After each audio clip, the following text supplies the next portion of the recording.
when initially it was introduced 15, 17 years back, when I have introduced this treatment, though this is very old treatment, this treatment was done by Greek physicians, okay?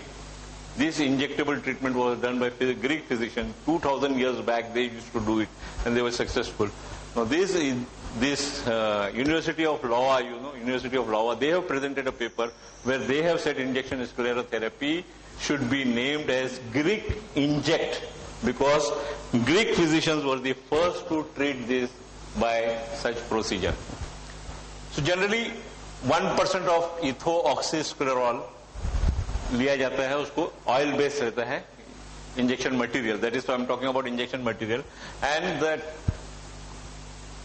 rotting of proteins with the plug. Now, plexus of the piles is very important. Before I make you understand what is plexus of piles. Plexus of the piles means network. Now, if you see these vessels, you have the branches, isn't it? So, plexus of piles means the point where all the branches spreads over from there, okay? Now, you have to, the physician or the doctor or the person who is treating, inject these material into the plexus of the piles and not the mass of the piles. Okay. Again, I wanted to share that 17 years back when I said it's an injection treatment for the piles, people were giving intramuscular injection also to, compete me. There were so few patients who have come to me. They said, हमने injection लिया मगर आराम नहीं हुआ. I said, where you have taken injection? यहाँ लिया और यहाँ लिया, which is all blunder, it was for money. They have heard about it.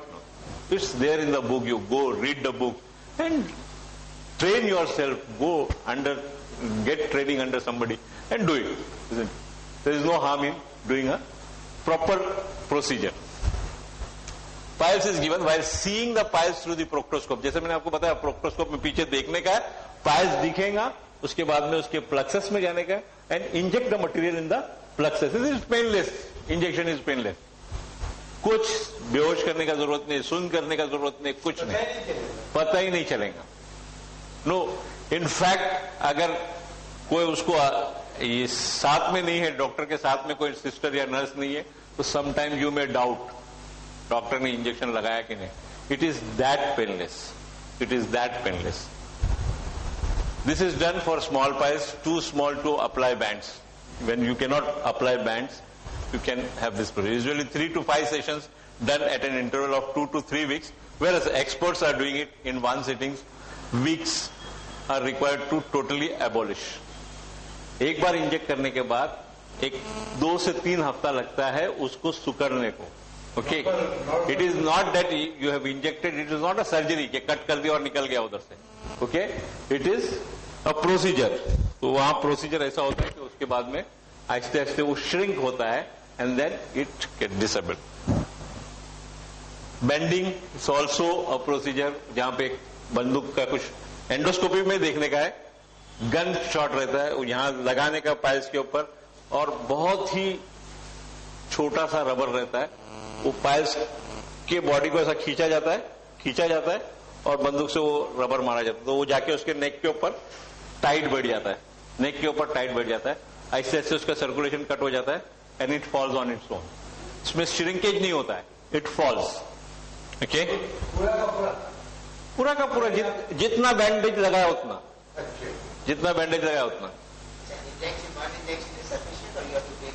If it is in the plexus, 1 is enough.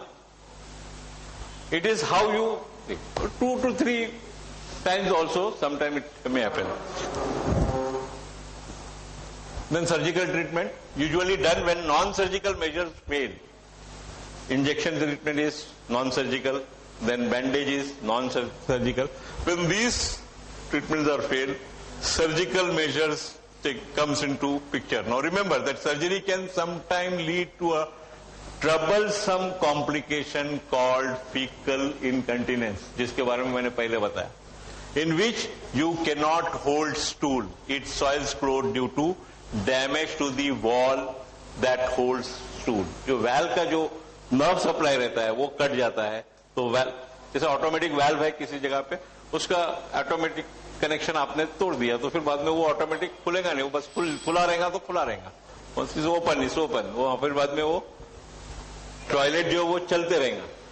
That is nerve cut का कुछ नहीं, there is no solution for nerve cut, there is no anastomosis process for nerve cut.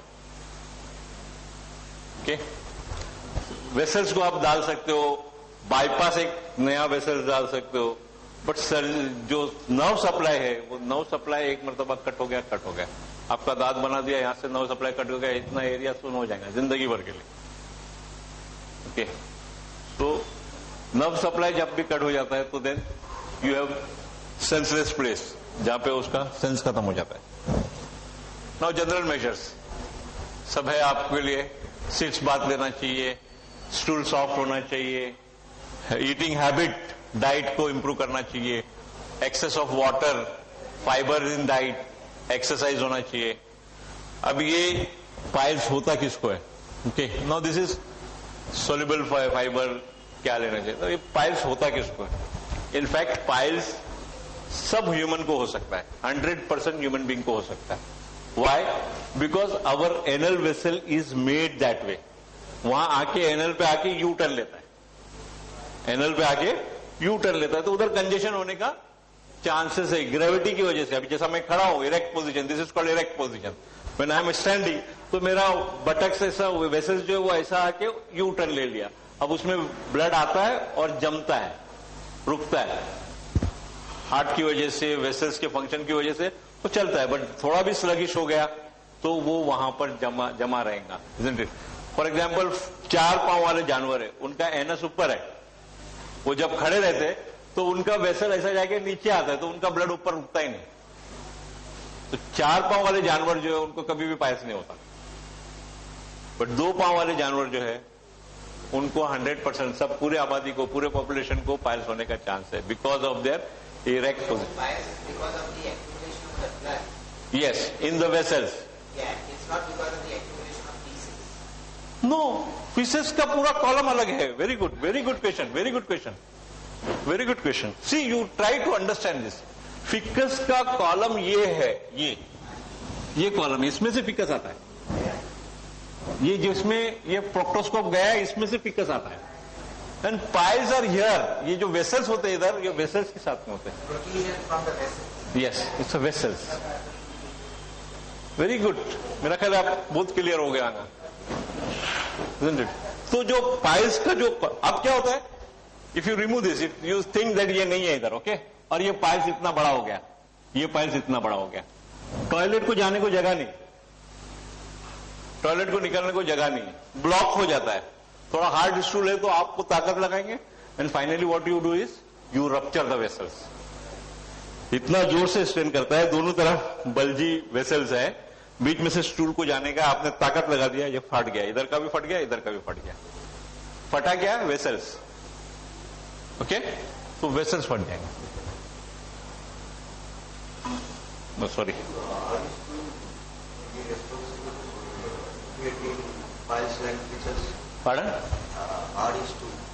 Hard stool गया तो एक तो vessels उधर, piles है तो पाइल्स फटेगा. पाइल्स है, इफ देयर आर पाइल्स तो पाइल्स फटेगा. ओके, पाइल्स है दोनों तरफ, आप हार्ड स्टूल को ताकत लगा रहे हो तो पाइल्स फटेगा. पाइल्स है और ये टाइट है और आपने उसको खोलने की कोशिश किया बहुत ताकत से, तो ये 1, 2, 3 जगह पे फट गया. खुल रहा है ना वो, आप ताकत लगा रहे हो. तो इसको, ये रिंग है, आपने बहुत ज्यादा अंदर वॉल्यूम है और उसको आप पुश कर रहे हो, जब वो पुश करेगा तो ये फट जाएगा. ये ओके, गॉट इट. तो जब ये फट जाएगा तो वो फिशर हो गया. खुलेगा तो फटेगा. हाँ, ताकत से खुलेगा. बिकॉज कोई भी, जैसे समय मैंने ऐसा अपने मुंह में उंगली डाला और जोर से खींच लिया तो इधर फटेगा कि नहीं? ऐसे ही आप कुछ कर रहे हो, अंदर से कोई बहुत बल्जी चीज आप फोर्सफुली निकाल रहे हो, फट जाएगा. हमें क्लियर? हाँ, ठीक है. पेंडिंग हो गया.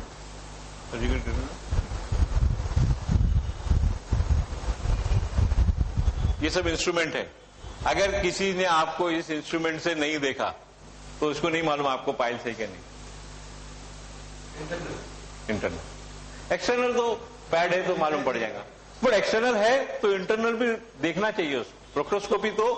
Proctoscopy and digital examination is must for piles examination. ये इंजेक्शन है, इससे लगाया जाता है, इसको किया जाता है और अंदर देखिए ये बैंडिंग का प्रोसीजर, ये देखो ये इंजेक्शन है, ये पाइल्स है, यहां जाके देना है, ओके, यहां है, इधर से जाके दिया है उसको, ये बैंडिंग है, बैंड ऐसा लगाया है उसके ऊपर, पाइल्स के ऊपर ऐसा बैंड लगाया, रबर बैंड लगा दिया, बट वो इसका एक इंस्ट्रूमेंट आता है, वो इंस्ट्रूमेंट से लगाया था, ओके, बैंड लगा दिया, वो इंस्ट्रूमेंट ऊपर रखा है, देखो पाइल्स बेंडिंग का, ओके, ये यहां से ये रबर छोड़ के इसके ऊपर जाता है, ओके। रबर का एक साइड उधर है, दूसरा साइड रबर यहां रहता है, यहां रहता है, ये पिस्टन से पुश किया जाता है, पहले इसको पकड़ा जाता है, इसको पकड़ा गया तो अंदर लेके गया, खींच के अंदर लेके गया, ये रबर किधर आ गया, जब इसने अंदर खींचा तो ये रबर किधर आ गया, इधर, अब इसको पुश करके ये रबर इधर डाल देंगे, पकड़ा, हाँ, पकड़ के अंदर करना है, इसके ऊपर मेरे पास रबर है, पकड़ के अंदर करने का, फिर रबर को पुश करने का, ये सब प्रोसीजर, वो सब डॉक्टर लोग का खेल है, वन हु इज डूइंग, वो यही खेल खेलते रहता है जिंदगी भर, ओके।